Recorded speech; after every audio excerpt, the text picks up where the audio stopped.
저희가 지난주에 그 고린도전서 14장을 살펴보았습니다. 14장이 많은 사람들이 방언장이다 이렇게 얘기를 하지만은 방언장이 아니라 예언을 강조하는 장이다. 특별히 예언하기를 사모한다. 그리고 통역되지 않는다면은 예언만 못하느니라, 이런 말씀들.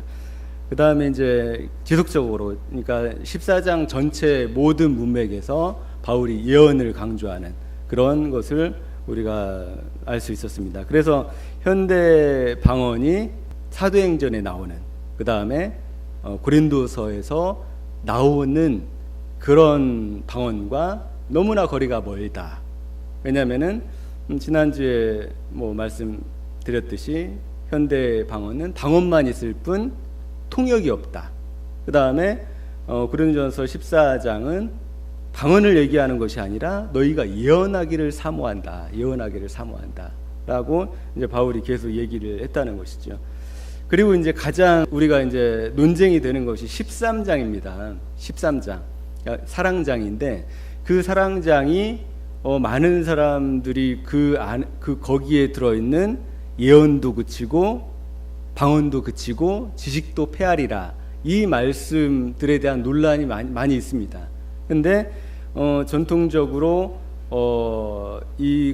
이것을 오순절 개통, 성령 은사 운동을 주장하는 그런 사람들 외에는 방언이 사도시대 때 이후에 그쳤다고 그렇게 해석을 합니다. 그리고 예언이 실제로 사도시대 이후에 그쳤다고 해석을 합니다.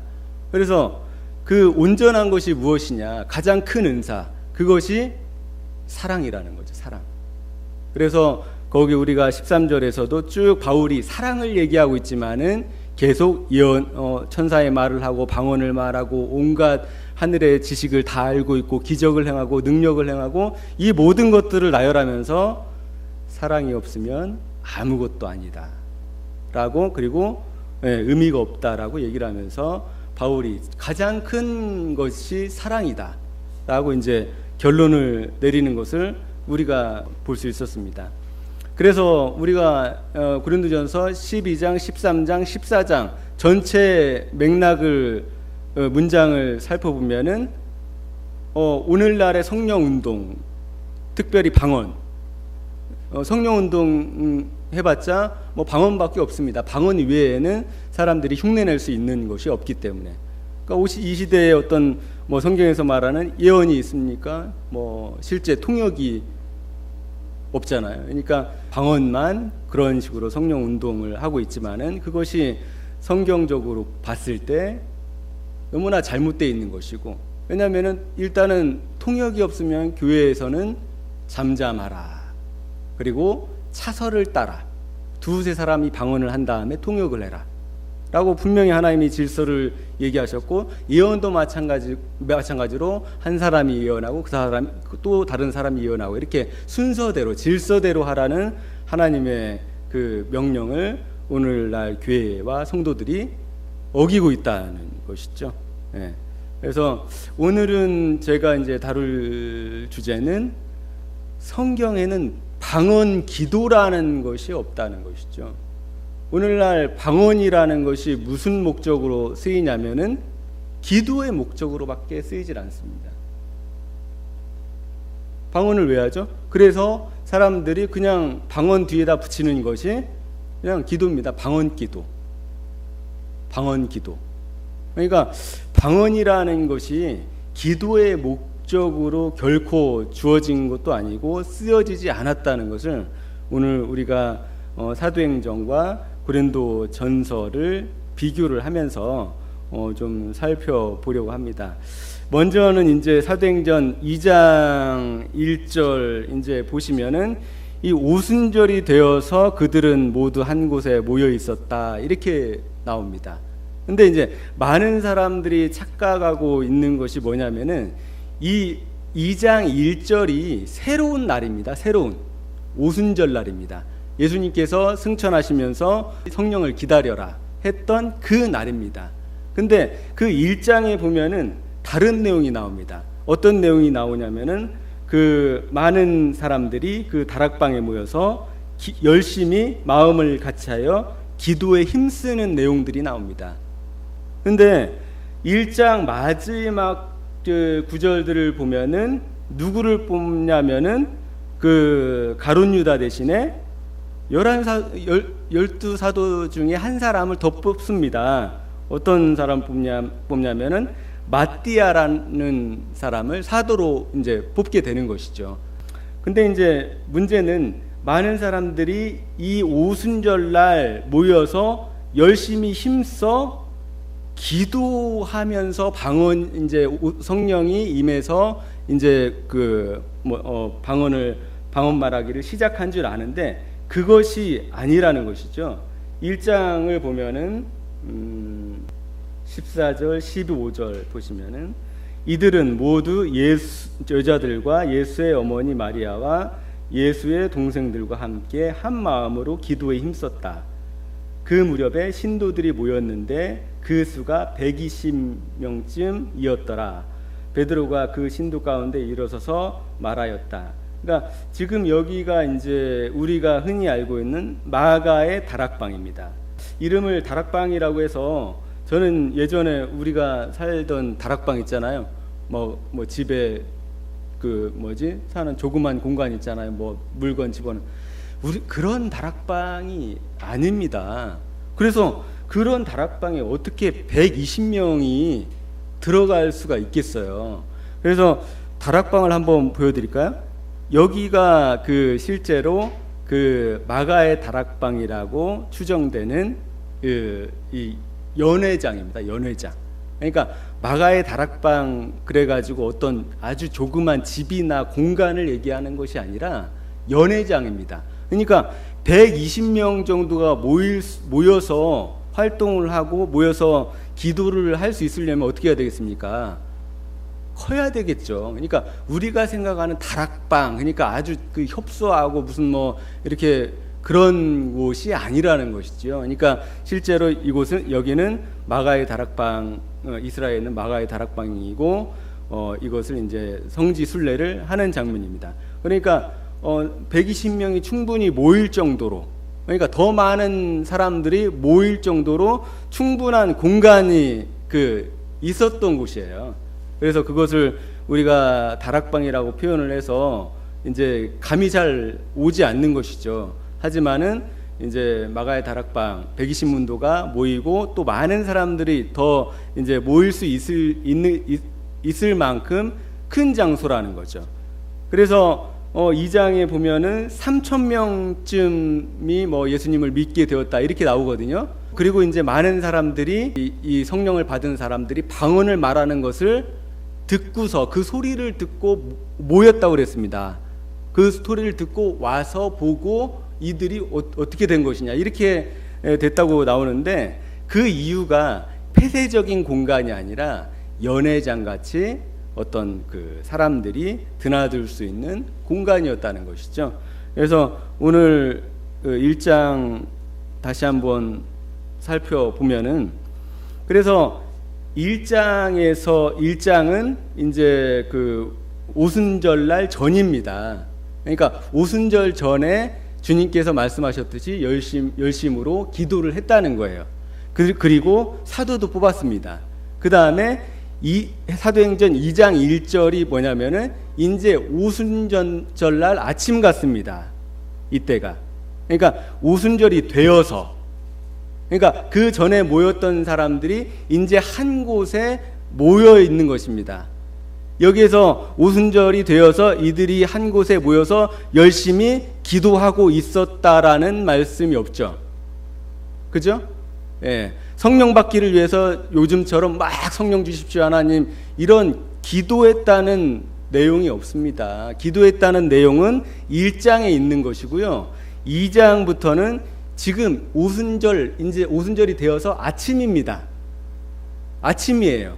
그래서 이 나중에 무슨 얘기가 나오냐면은 이 방언하는 사람들이 술에 취한 것 아니냐 이런 얘기를 해서 지금이 시간이 몇 시인데 아침인데 어떻게 술이 취했겠느냐, 이것은 부활하신 예수께서 보내주신 성령께서 일하신 거다라고 이제 베드로가 이렇게 설명을 하는 내용도 나옵니다. 그래서 이 오순절날 아침에 막 이 사람들이 뭐 성령을 달라고 막 오늘날처럼 막 불러 이렇게 하지 않았다는 것이죠. 그냥 한 곳에 모여 있었습니다. 한 곳에 모여 있었습니다. 근데 2장 2절 보면은 모여 있을 때 그때 갑자기, 그러니까 이들이 열심히 무슨 성령을 달라고 떼쓰고 애걸하고 그렇게 한 것이 아니라 오순절날 한 곳에 모여 있을 때 갑자기 하늘에서 세찬 바람이 부는 듯한 소리가 났습니다. 이건 진짜 소리일까요? 아닐까요? 예, 실제 소리입니다. 그러니까 이 모인 사람들이 모두 들을 수 있는 소리였습니다. 그 다음에 그들이 앉아있는 온 집에 그 소리가 가득했다는 거죠. 가득 채워졌다. 그 소리들을 누가 다 들었다고요? 거기에 있던 사람들이. 이거는 다 나더니, 그러니까 이 소리가 나더니라는 표현이 무슨 영적인 그런 의미가 아닙니다. 그러니까 실제 소리가 났다는 거예요.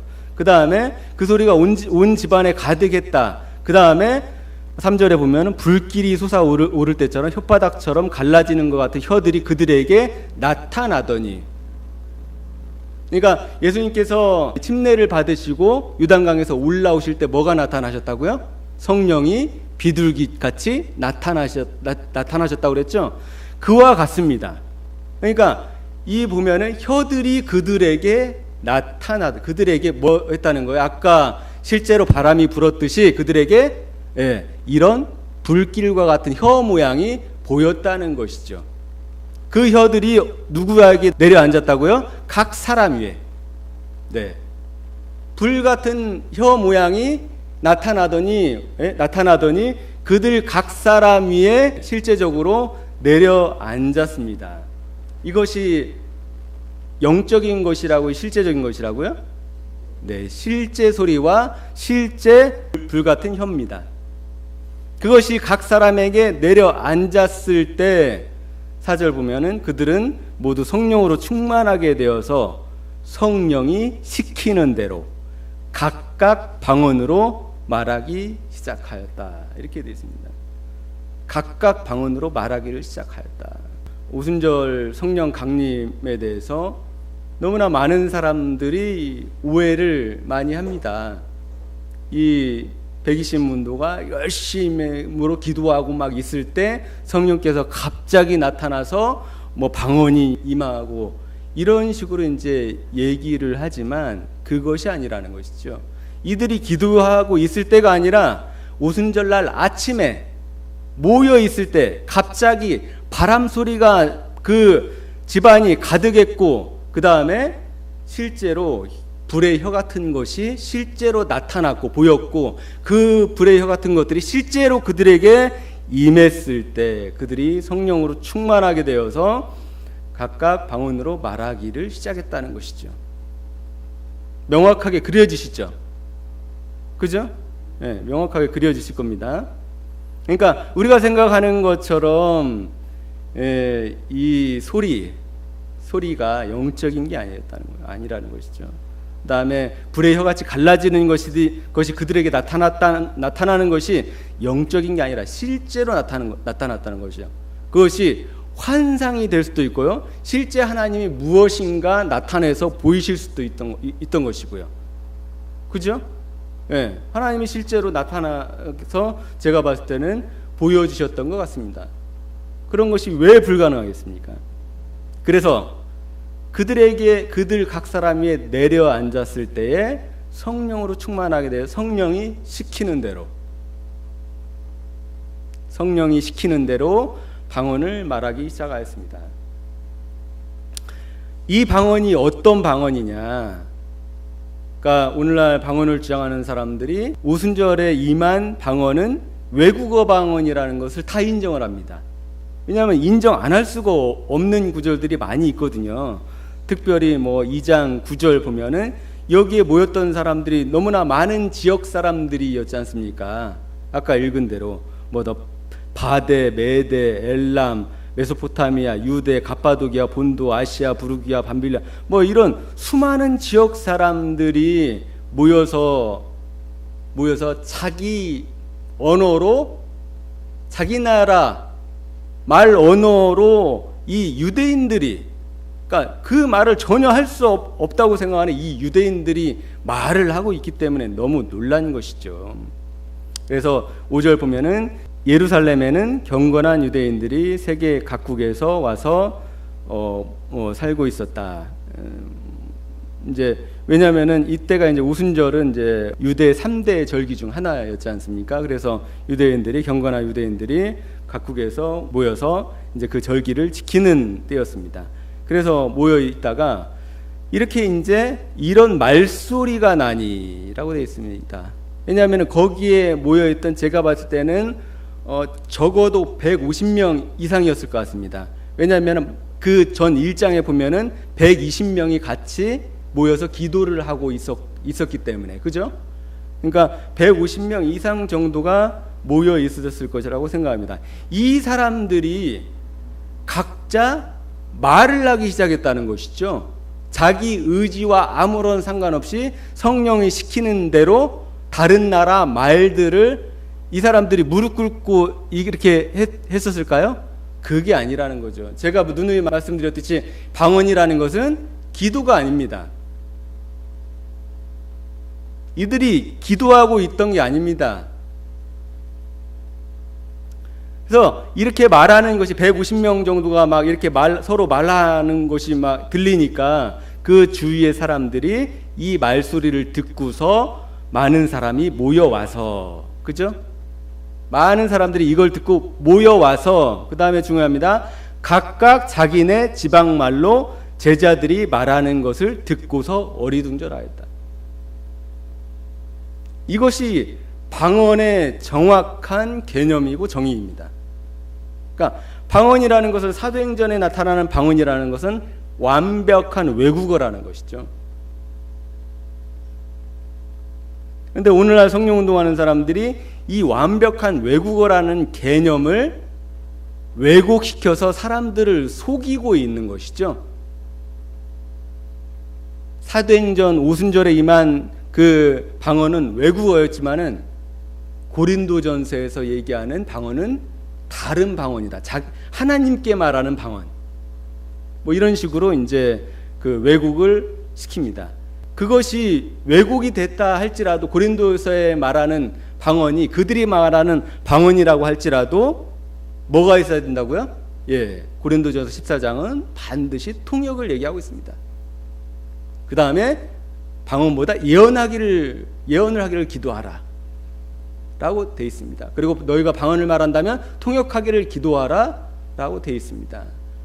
그렇기 때문에 그 방언이 어떤 방언이든 간에 통역이 돼야 되는 것이 맞습니다. 그리고 그 방언보다 예언이 있어야 되는 것이 더 성경적이고 바릅니다.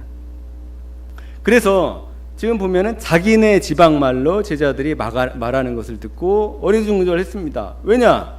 이 사람들이 그 나라 말을 전혀 알 수가 없는 사람들이라는 거죠. 보시면은 7절에 보면은 이 사람들은 모두 갈릴리 사람이 아니요. 그죠? 보시면 보세요. 이 사람들은 모두 갈릴리 사람이 아니요. 모두 이 유대 땅에서 해외에 나가서 언어를 배워본 적이 전혀 없는 사람들입니다. 이 사람들이 타국 언어로, 수십 개국의 언어로 지금 말을 하고 있다는 것이죠. 그래서 8절에 보면은 우리 모두가 저마다 태어난 지방의 말로 듣고 있으니 이게 어찌된 일입니까? 라고 얘기를 하는 것이죠. 태어난 지방의 말로. 이들은 디아스포라 유대인들입니다. 그러니까 먼 외국에 흩어져서 아마 각 지역에서 태어났던 유대인들이었을 것입니다. 그래서 유대 절기를 맞아서 이제 유대 땅에 오게 된 것이죠. 그리고서 이런 현상을 보고 이제 어리둥절하고 이제 놀라고 있는 것이죠. 이것이 그래서 사도행전 2장에서 말하는 방언은, 외국어라는 것은 누구도 부인을 솔직히 안 합니다. 방언이 외국어다. 그리고 이들이 이제 고백을 합니다. 어떤 고백을 하냐면요. 우리는 저들이 하나님의 큰 일들을 방언으로 말하는 것을 듣고 있어. 무슨 일을요? 큰 일. 하나님의 큰 일을 이 사람들이 이 자기네들 태어난 말로 하나님이 그 제자들의 입을 통해서 말을 한다는 거죠. 그 얘기를 들어보니까, 그것을 들어보니까 저들이 하나님의 큰 일들을 방언으로 말하고 있다는 것이죠. 이 하나님의 큰 일이 무엇일까요? 이거는 예수 그리스도께서 메시아이며 그가 죽으시고 그가 사흘 만에 부활하셨다는, 그리고 우리의 모든 죄를 다 씻으시고 우리의 죄를 용서하셨다는, 용서하기 위해서 십자가에 못 박히셨다는 그 큰 일이죠. 그것을 말합니다. 하나님의 그 큰 일을 방언으로, 한마디로 말해서 복음입니다. 복음을 전한 것입니다. 네, 복음. 작은 애들 말이 아닌 것을 통해서 다른 나라 말로 이제 복음을 전한 것이죠. 그래서 12절 보면은 사람들은 모두 놀라 어쩔 줄 몰라서 이게 도대체 어찌된 일이요 하면서 서로 말하였다. 그런데 더러는 조롱하면서 그들이 새 술에 취하였다 하고 말하는 사람도 있었다. 그 14절 한번, 제가 여기다가 칸이 적어서 못 써놨는데 14절 보시면은 보세요. 뭐라고 나오냐면은 지금은, 베드로가 이렇게 얘기합니다. 지금은 아침 9시입니다. 그죠? 아침입니다. 아침 9시. 그러니 이 사람들은 여러분이 생각하듯 이 술에 취한 것이 아닙니다. 아침 정신이 멀쩡할 때입니다. 네, 정신이 자고 일어나서 정신이 맑을 때였답니다. 그래서 이 오순절 날 아침에 이 사람들이 이제 주님의 명령대로 모였던 것입니다. 함께. 그래서 이제 베드로가 이것에 대해서 얘기를 하죠. 그 사람들한테 이것이 어떻게 됐는지, 된 일인지. 그래서 예수님이 부활하셔서 성령을 약속하시고 그 성령의 약속으로 말미암아 이 사람들이 이렇게 방언으로 너희한테 얘기를 하고 있다, 이렇게 설명을 하게 됩니다. 다음 장 보시면은 아까 이제 그 봤듯이 마가의 다락방입니다. 이런 공간에서 뭐 수많은 사람들이 모여 있었다는 것이죠. 그리고 이런 연회장 같은 이제 모여 있는 곳에 소리가 나니까 그 주위에 많은 그 각지에서 온 사람들이 모여서 이 사람들한테 방언을 말하고 있던 제자들과 성도들한테 자연스럽게 보게 됐을 것이고요. 가서 이제 베드로한테 말하게 된 것이죠. 그래서 다음 보면 방언에 대한 정의를 정확하게 한다면, 방언은 정확한 정의와 개념은 완전한 외국어입니다. 완벽한 외국어입니다. 이 이외에 어떤 개념도 어떤 정의도 성경에서 나와 있지 않습니다. 그래서 이 방언의 정의 외에 다른 식으로 방언을 정의한다면 그 사람은 거짓말장입니다. 사도행전 2장 8절의 내용대로 우리 모두가 저마다 태어난 지방의 말로 듣고 있으니, 그러니까 지방의 말, 그 사람들이 태어난 각 지역의 말입니다. 언어, 외국어. 그것이 방언의 정확한 개념입니다. 이것이 어디에서 예언되어 있냐면 이사야서 28장 11절에 예언되어 있는 것입니다. 이사야서 28장 11절 보시면은 그러므로 주님께서는 알아듣지 못할 말씨와 다른 나라 말로 이 백성을 가르칠 것이다 라고 합니다. 이게 무슨 말입니까? 알아듣지 못할 말씨와 다른 나라 말로 이 백성을 가르칠 것이다. 그러니까 유대인이 유대인들한테 가르친다는 거죠. 자기들이 알아듣지 못하는 말씨와 언어로. 이것이 이사야서 28장 11절에 나오는 예언이죠. 그 예언이 오순절날 성취됐고 그 예언을 바울이 고린도전서 14장 20절에서 다시 언급을 합니다. 내가 방언을 하는 사람의 혀와 딴 나라 사람들의 입술로 이 백성에게 말할지라도 그들은 나의 말을 듣지 않을 것이다. 이것이 오순절 사건입니다.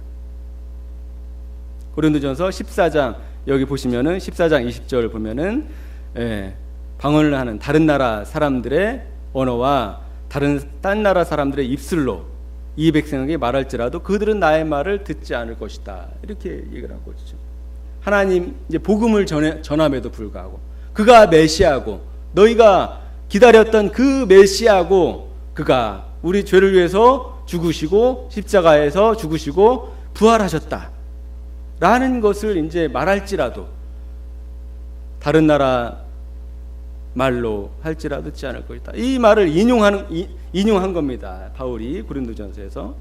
그렇기 때문에 이것이 동일하게 지금 사도행전 2장 8절을 얘기하고 있는 겁니다. 사도행전 2장이 바로 이사야서 28장 11절에서 예언한 것. 그 다음에 그것을 또 바울이 검증을 해주고 있죠. 고린도서 14장 20절에 동일하게 그걸 얘기하고 있다. 이사야서 28장 11절이 이루어진 것이다 라고 얘기를 하는 겁니다. 그 다음에 그 방언의 목적에 대해서 좀 살펴보면 방언의 목적은 오늘 제가 말씀드리려고 하는 요점이 그겁니다. 방언의 목적은 기도하는 게 아닙니다. 그래서 방언 기도라는 말은 상당히 비성경적인 말입니다. 방언의 목적은 말하는 겁니다. 외국어기 때문에. 그리고 듣는 것, 프레이, 기도하는 것이 아닙니다. 그래서 방언 기도를 한다. 너무나 그 사람들한테 익숙한 이 방언 기도라는 것은 아주 비성경적인 용어입니다. 방언은 기도하는 목적으로 있는 것이 아닙니다. 그것을 우리가 사도행전 2장 전체에서 살펴보면 사도행전 2장 4절에 이렇게 나옵니다. 그들은 모두 성령으로 충만해서 성령이 시키는 대로 각각 다른 방언으로 기도하기를 시작하였답니까? 뭐라고 되어 있습니까? 말하기를 시작했다.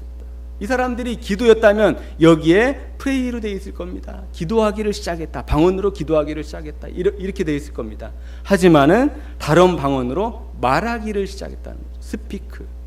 그 다음에 사도행전 2장 8절 보면은 우리 모두가 저마다 태어난 지방의 말로 듣고 있으니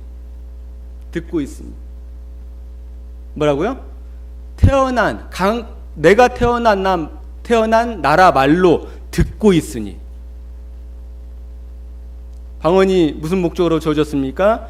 이사야서 28장 11절의 말씀처럼 알아듣지 못하는 다른 나라 말로 너희에게 가르친다. 여기서 이사야서는 가르칠 것이다 라고 얘기합니다. 가르칠 것이다. 말할 것도 아니라 가르칠 것이다. 기도하고 전혀 상관없는 것이죠.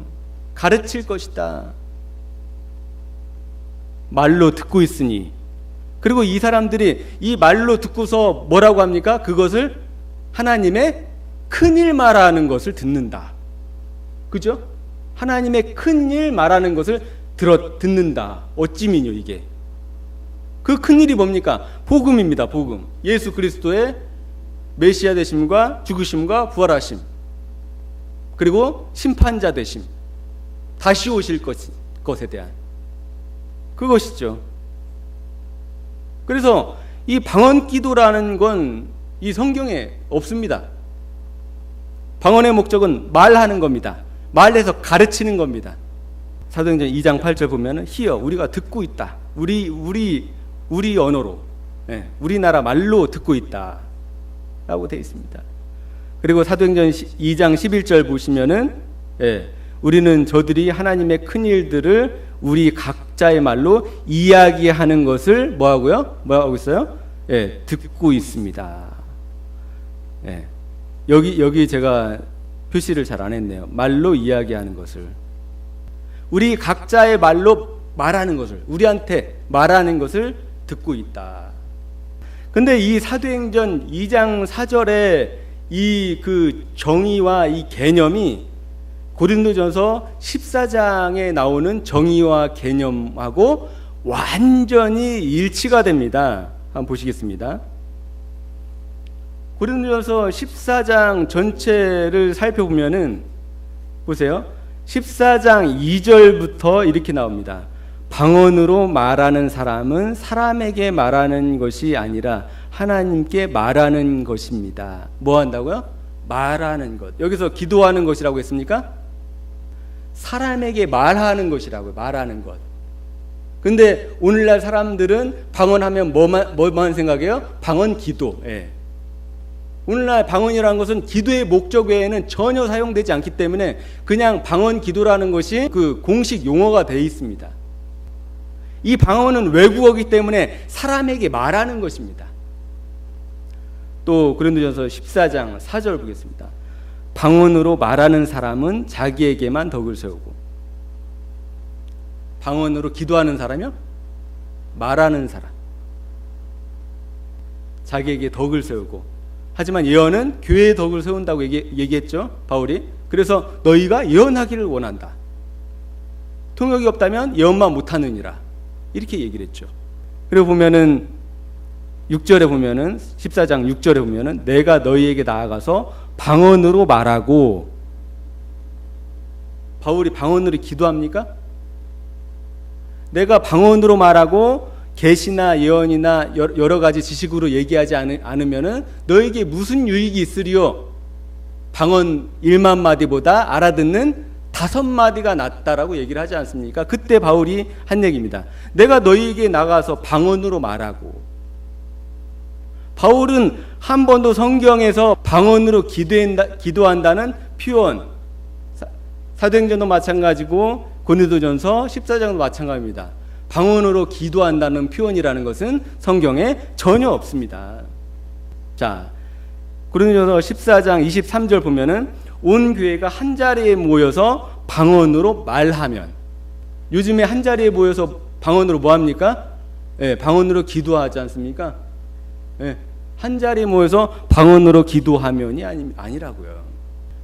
근데 딱 한 구절 방언으로 기도한다는 표현이 이 신약 성경에 딱 한 구절 나옵니다. 그것이 고린도전서 14장 14절입니다. 14장 13절에도 방언과 기도라는 그 글자가 나오긴 하지만 14장 13절은 뭘 기도하라고 하는 거냐면은 방언으로 말하는 사람은 통역할 수 있기를 기도하라. 통역할 수 있기를 기도하라는 것이 방언 기도를 하라는 게 아닙니다. 방언으로 말하는 사람은 여기에서 통역할 수 있기를만 딱 빼면 어떻게 됩니까? 예, 방언으로 기도하십시오. 이렇게 되는 거죠. 그죠? 보세요. 근데 13절은 뭐냐면은 방언으로 통역할 수 있기를 기도해라 라고 하는 겁니다. 그 다음에 14절은 보면은 이게 유일하게 성경에서 방언으로 기도한다는 내용이 나오는 것입니다. 14절 보면은 내가 방언으로 기도하면, 이것이 방언 기도의 유일한 근거입니다. 다 말하는 표현으로 썼지만 이것도 방언으로 말하는 표현이죠, 솔직히 말해서. 하지만 이걸 외국에서 하나님께 기도한다고 해서 방언 기도로 외국에서 사용을 하고 있는 것이죠. 바울은 뭐라고 합니까? 14절에 내가 방언으로 기도하면 내 영은 기도하지만 내 마음은 아무런 열매를 얻지 못한다. 왜냐하면 내가 그걸 알아들을 수가 없으니까. 나조차 알아들을 수가 없으니까. 그러니까 성경에서 말하는 이 고린도서에 말하는 이 방언이 따따따따따따 이게 아니라는 거죠. 따따따따 하면서 내 마음으로 기도하는 그게 아니라는 것이죠. 따따따따 하면서 내 마음으로 기도하는 것은 내가 알아듣는 것이죠.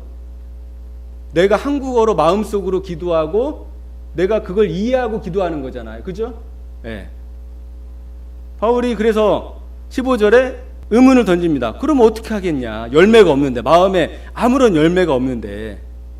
14절에 보면은 내 마음은 내 마음은 아무런 열매를 얻지 못합니다. 왜냐? 지금 같은 방언 기도가 아니거든요.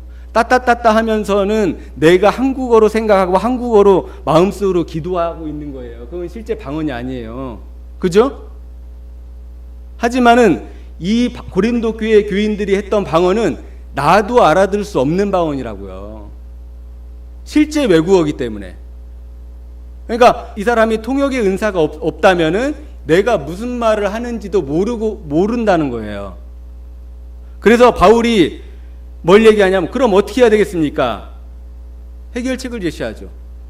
그게 해결책이 뭡니까? 내가 영으로 기도하고 또한 마음으로 기도하겠습니다. 나는 영으로 찬미하고 또 깨친 마음으로 찬미하겠습니다. 이 깨친 마음이라는 표현이 영어에 뭐라고 되어 있는지 아십니까?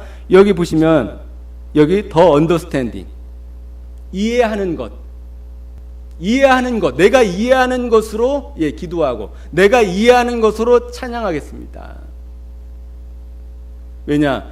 고린도 교회 성도들이 했던 방언은 실제 방언이었기 때문에 통역의 은사가 없으면 나도 알아들을 수가 없기 때문에 아무런 열매를 얻지 못하는 것입니다.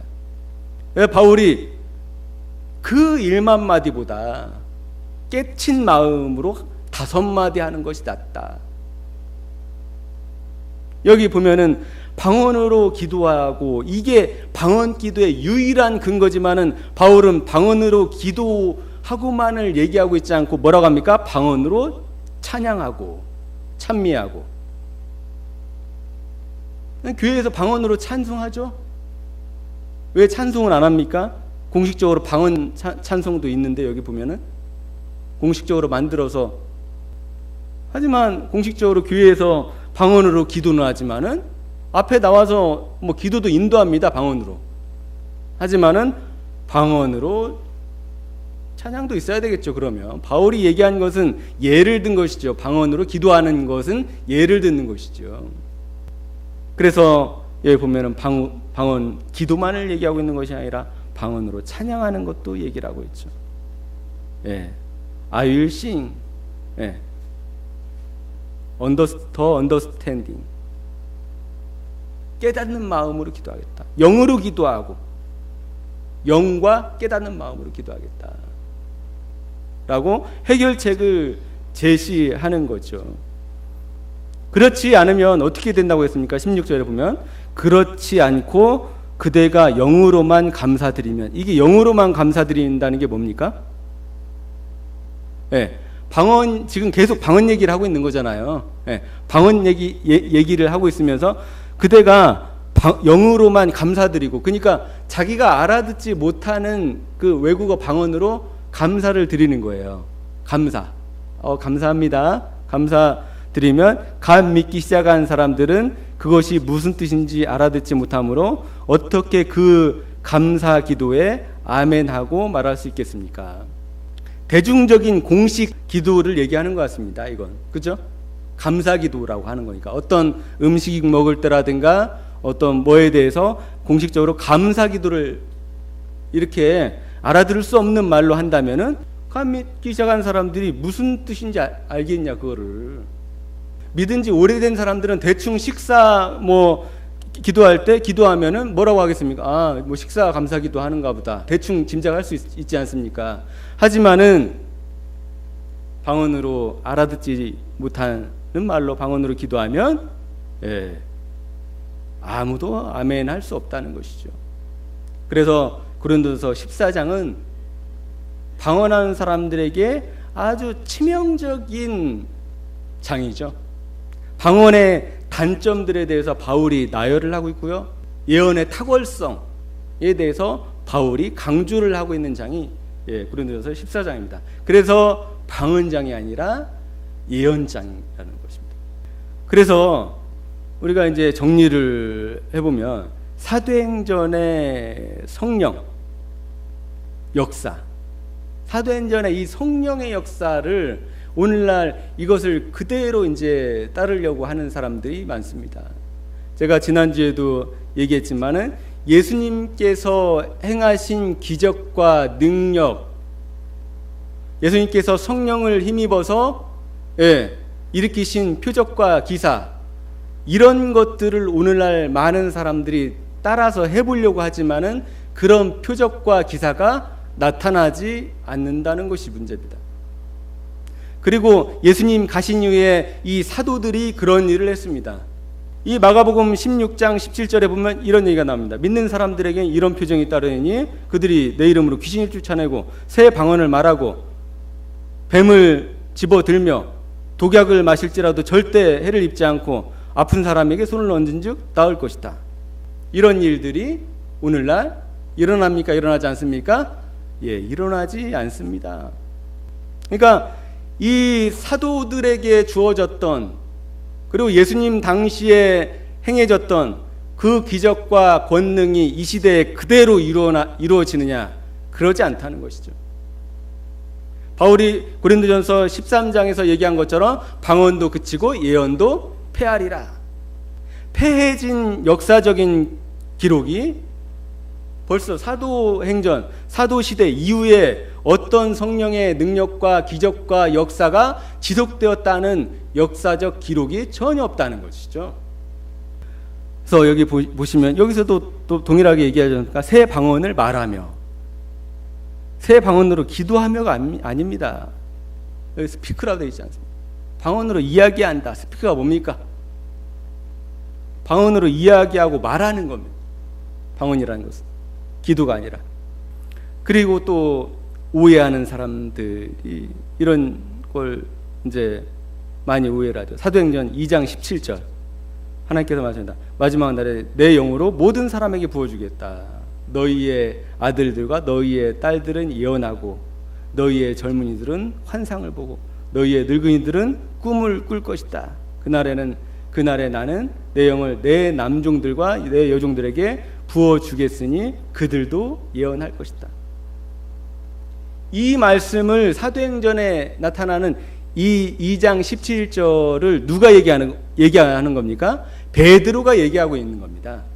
베드로가 뭘 얘기하고 있냐면 이 요엘서에 나오는 이 말씀이 응해서 지금 오순절날 우리가 예언을 하고 방언을 하고 이렇게 하고 있다. 환상을 보고 이렇게 하고 있다는 것을 그 의아해하는 사람들, 각지에서 온 사람들한테 설명을 하고 있는 것입니다. 하나님이 약속하신 그 요엘의 약속이 지금 이 시간 임해서 우리가 그것을 하고 있다라고 설명을 하고 있는 겁니다. 근데 많은 사람들이 사도행전 2장 17절을 뭐라고 얘기합니까? 베드로가 적용했던 그 시대에 적용하는 것이 아니라 오늘 이 시대에도 마지막 날, 마지막 때에 딱 들어맞잖아요. 여기 보면은 말세, 지금과 같은 말세가 어디 있습니까? 그러니까 말세, 그러니까 이 사람들이 모두 다 어디다가 포커스를 맞추냐면은 이 시대에다가 포커스를 맞추고, 성경에 보면은 하나님께서 마지막 날 마지막 때에 아들로 말씀하시리라. 그 전에는 선지자로 말을 했지만 마지막 날 마지막 때, 그 전에는 선지자로 말씀하셨지만은 마지막 날 마지막 때에 아들로 말씀하시리라. 그 마지막 날 마지막 때가 이 시대입니까? 지금 예수님이 실제 존재하시나요? 그 마지막 때를 얘기하는 거죠. 그 마지막 날 마지막 때 예수 그리스도께서 언약을 성취하시는, 구속의 언약을 성취하시는, 구속의 일을 마치시는 그 날들을 얘기하고 있는 건데, 이 말세라는 거, 마지막 날이라는 것을 지금 이 시대, 그러니까 계속 지날수록 더 말세예요. 올해보다 10년 후가, 100년 후가 더 말세일 거 아닙니까? 그러면은 계속적으로 하나님이 영을 부어줘서 딸들이 예언을 하고 젊은이들이 환상을 보고 늙은이들이 꿈을 꾸고 예언을 해야 되겠죠. 여기 가장 많이 나오는 게 예언이지 않습니까?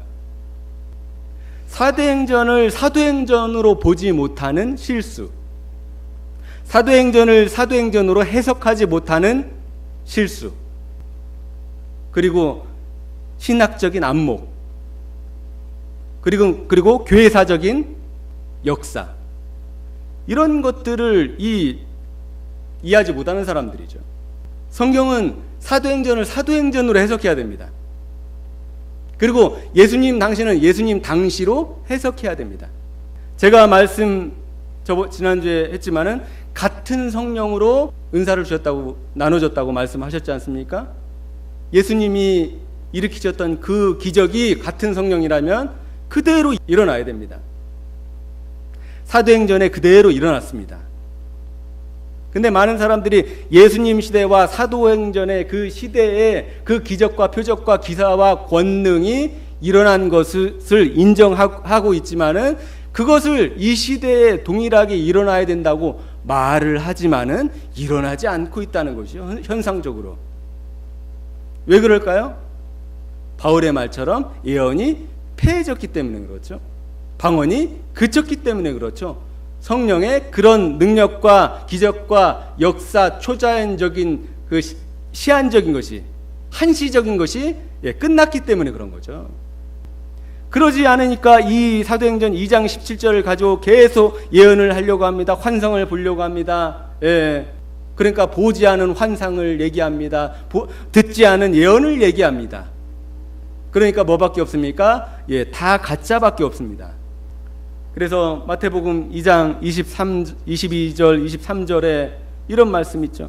그날에 많은 사람들이 나더러 주여 주여 우리가 주의 이름으로 선지자 노릇하며 주의 이름으로 귀신을 쫓아내며 주의 이름으로 많은 권능을 행치 아니하였나이까. 그때 내가 저에게 밝히 말하되 내가 너희를 도무지 알지 못하니 불법을 행하는 자들아 내게서 떠나가라. 주의 이름으로 귀신 쫓아내고 주의 이름으로 많은 권능을 행하고 주의 이름으로 선지자 노릇했지만은 그 주님이 주신 거라는 거예요? 안 주신 거라는 거예요? 그 권능이 주님이 주신 능력이 아니라는 거죠. 그 귀신을 쫓아낸 것이 주님이 쫓아내신 게 아니라는 거죠. 그 선지자 예언한 것이 주님이 주신 예언이 아니라는 것이죠. 주님이 주신 건데 왜 주님이 그 불법을 행하는 자들아 내게서 떠나가라고 하면서 그렇게 하십니까?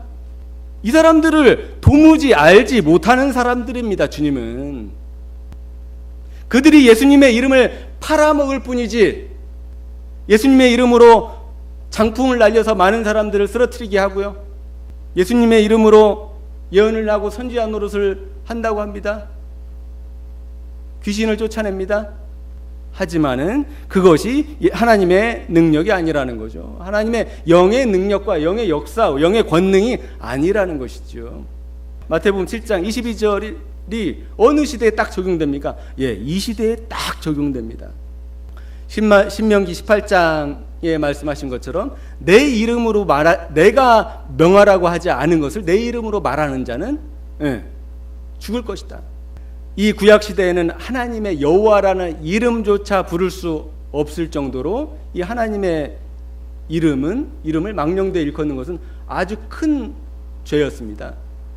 이 십계명에도 여호와의 이름을 망령되이 일컫지 말라는 말씀이 있지 않습니까?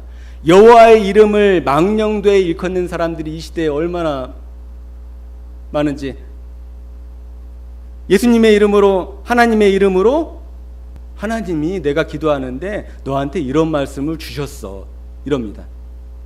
하나님이 어제 내가 기도하는데 나한테 이렇게 말씀하셨어 이럽니다. 하나님이 실제로 음성을 주신 것도 아니라 마음에 그냥 느껴지는 거, 이게 하나님이 주신 겁니까? 마음으로 느껴지는 게. 그래서 이런 일들이 많이 일어납니다. 뭐하고 있습니까? 무슨 독을 마실지라도 뱀을 집으며 새 방언을 말하며 해를 받지 않는다고 해서 이렇게 흉내를 많이 미국에서 많이 냈습니다. 미국 기독교 국가잖아요. 그러니까 오순절 성령 운동 이런 것들이 100년 전부터 시작되면서 이걸 따라서 행하는 사람들이 많이 있었습니다. 그런데 어떻게 됐습니까? 거의 다 죽었습니다. 여기 이 사람 보이시죠? 걱정스러운 눈으로 좀 바라보고 있는 것 같지 않습니까? 미국에서 이런 뱀을 짚는 일로 죽는 사람들이 1년에 수십 명입니다. 그래가지고 법으로 이제는 금지를 해놨습니다. 이런 일들이 지금 가능합니까? 그러니까 사도행전의 역사와 능력을 사도행전으로 이해하지 못하는, 그리고 그 사도들에게 말했던 약속했던 그 권능과 기적과 표적과 그 능력을 이 시대에 자기한테 혹은 어떤 특정 누구한테 하나님이 은사로 주실 거라는 그런 왜곡된 생각이 이런 현상을 만드는 것이죠. 뱀을 집어보십시오. 성령이 충만한 사람들. 제가 볼 때는 100명이면 100명 다 죽습니다. 그 약속이 누구에게 주어져 있는 것이라고요? 네, 사도들에게. 전장을 가서 살펴보면은 이 믿는 자들에게는 이런 표적이 따를 것인데, 이 믿는 자들이 누굴 얘기하고 있는 겁니까? 사도들을 얘기하고 있는 거예요. 사도들을. 그래서 오늘 방언에 대해서 살펴봤는데, 방언은 말하는 목적으로 사용이 된 겁니다. 그래서 방언 기도라고 표현된 그 기도가 한 구절 있지만은 방언 기도라는 어떤 그 어원이 되는 구절이 아니라는 것이죠. 그래서 방언은 하나님께서 유대인들에게 보여준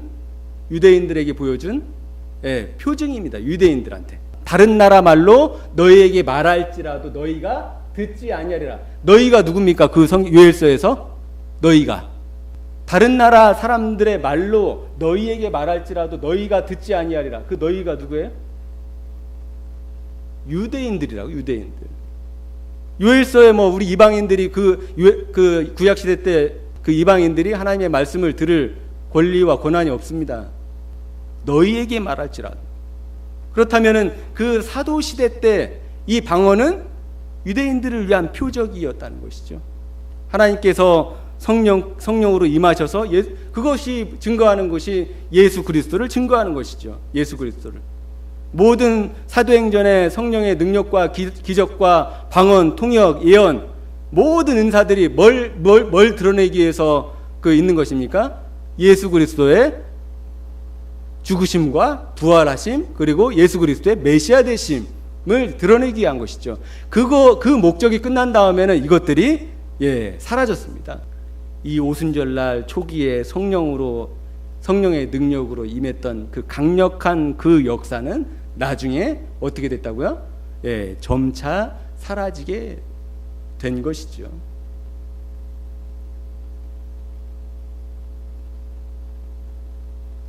그래서 사도행전을 사도행전으로 봐야 된다.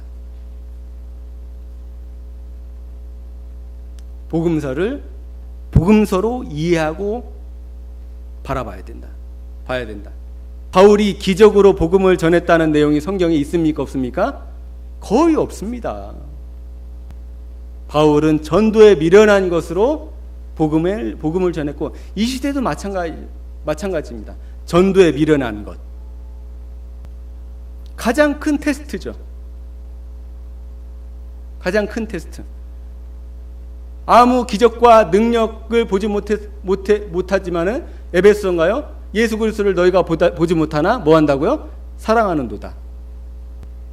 도마같이 예수님의 못자국에 흉터자국에 손을 넣어보지 않았지만은 뭐라고 합니까? 예수님께서 너는 보고 믿느냐? 보지 못하고 믿는 자들이 복되다 하시다. 그게 테스트죠. 테스트. 우리에게 주어진 것입니다. 어떤 표적과 기적과 기사와 능력으로 믿으려고 하는 사람들은 넘어지게 돼 있습니다. 그 넘어짐 속에서 정말 마음이 순수하고 하나님을 따라가려고 하는 사람들은 거기에서 다시 돌아보게 되겠죠. 뭔가 아닌 것 같아. 뭔가 다른 것 같아. 하나님은 그렇게 일하시는 게 아닌 것 같아. 그리고 어디로 돌아와요? 표적과 기사와 능력에서 성경으로 돌아오는 거죠. 성경이 무엇이라고 얘기하고 있는가? 성경 하나면 충분하다. 능력과 기사와 기적을 보고 믿는 것이 믿음입니까? 그건 믿음이 아닙니다. 그냥 당연한 것이에요. 하지만 능력과 기적과 기사가 표적이 없을지라도 믿는 것. 그 믿음을 누가 주십니까? 성령께서, 하나님께서 뭐로 역사하셔서요? 복음으로 역사하셔서, 복음에 미련한 것으로 역사하셔서, 하나님께서 역사하셔서 믿게 하시는 것이죠. 그것이 바른 성령의 역사와 능력입니다. 오늘은 좀 짧게 방언 기도에 대해서 방언의 정의와 목적, 그리고 고린도서 방언 기도라는 용어 자체가 비성경적인 용어라는 것에 대해서 잠깐 살펴보았습니다.